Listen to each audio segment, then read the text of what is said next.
What's up, everybody? Thanks for joining me on these analysis. We're going to be looking at the S&P 500. We normally do individual stocks, but I think it's also nice to look at the index that pretty much runs the stock market. S&P 500, the nasdaq, Dow. So we'll see if you guys enjoy these kind of videos. Maybe I'll make more of the overall market, S&P 500, VTI. All of those indices are large ETFs. But yeah, let's get straight into it. As you can see, we're trying to make our way back to this primary trend line that we have. We pushed down pretty significant, and we made a V-shaped recovery, looking very good. Now we're meeting the level of resistance here. Once we break this, it could be a clean move back to all-time highs. But as we make it to all-time highs, we have to keep in mind that we're going to be running into this upward sloping trend line here. So with this upward sloping trend line, there is a chance that once we finally break above this, we close, retest, and then we run into that. And then we make a decision whether we want to break out, retest, and push up higher, or the next one would be some resistance and rejection. Could be temporary, and then we break through, retest, and then push up higher. Those are not exact numbers either. Those are just rough sketches of what potentially could happen. But I definitely see all-time highs within the future relatively soon. We'll see where things go. This is the weekly chart, but it's looking very good. When you take a look here at the SMAs, we have the 20 and the 50 holding above. Super bullish. We fell underneath both and reclaimed it. Got it closed, retested, and now let's see where price takes us.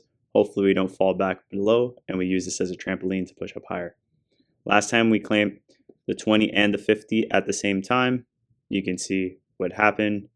We got a significant move to the upside. So it seems like we had a nice little flash crash. Ended up being a roughly 22% move to the downside.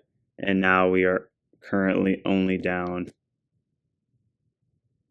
4.7%. So that's a remarkable recovery. It looks very good right now. On the daily chart, we're above the 200, the 20, and the 50. Extremely bullish on the daily, and it looks like we're getting a bounce. So let's see if we can use that as additional confluence to the upside.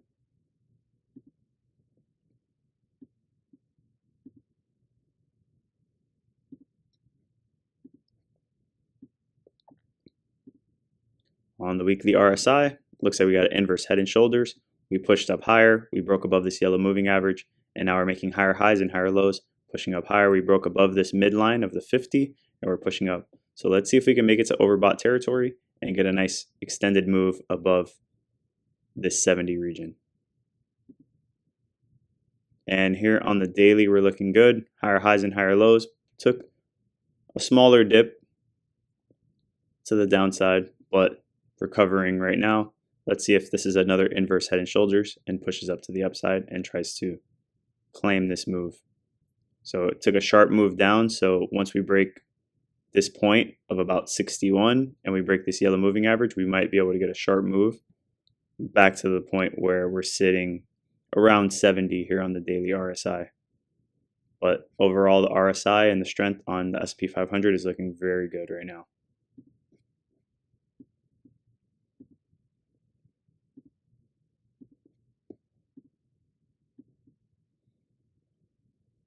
On the weekly MACD, we look very good. As you can see, we had the red flip and the bearish volume slowly died out. And you can see the blue overtook the orange. And now we're starting to see a nice little increase in volume and momentum to the upside as you get the green flip. Let's see if this trend can continue to the upside and we continue making fresh highs.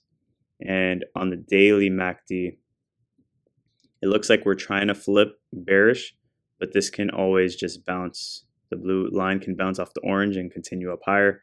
And this red flip that we have, this tiny red flip, can turn back green. And then we can continue pushing up higher. But not too many bearish indicators at the moment. Everything's looking pretty bullish. So we'll see where things go, but it is looking very good for the S&P 500 and the entire stock market, of course.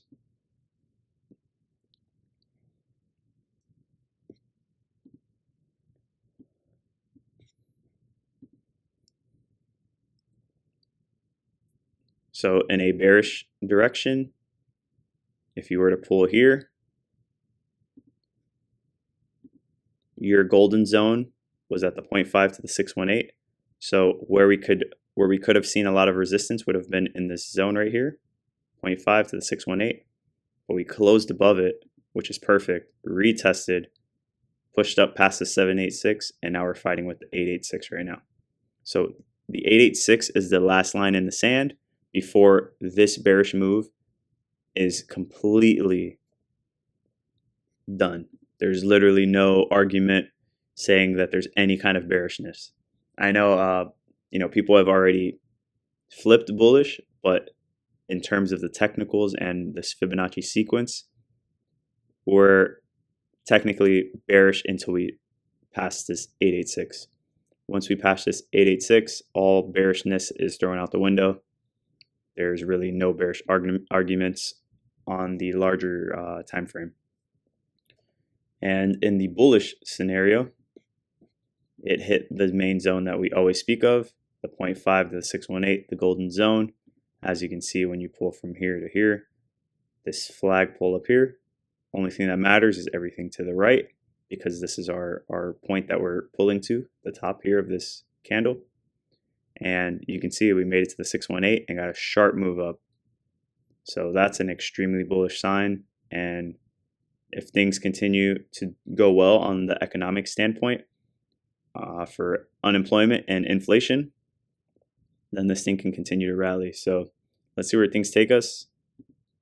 Overall, the economy is looking pretty bullish. The S&P 500 is looking good. So I think this thing can go higher as long as everything holds up in the economy.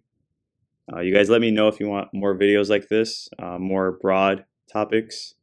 Like and subscribe, share with a friend, and I'll see you guys in the next one.